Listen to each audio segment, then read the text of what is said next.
Hello guys, in this video I will show you how to change playlist picture on Spotify on phone. First of all guys, you need to make sure that you open your library and then you need to choose your playlist. For example, this one. This is my playlist. Now on my left side I have the three dots icon and I need to open it and then go on edit playlist, the third section.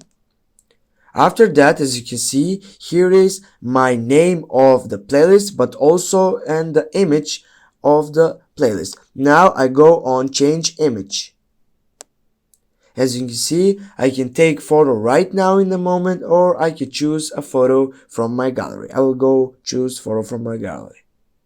Now, for example, this one, use photo, go save. And now guys, as you can see, we have changed our picture on our playlist on Spotify. Thanks guys for watching. Make sure that you hit that like and share the video, and see you soon.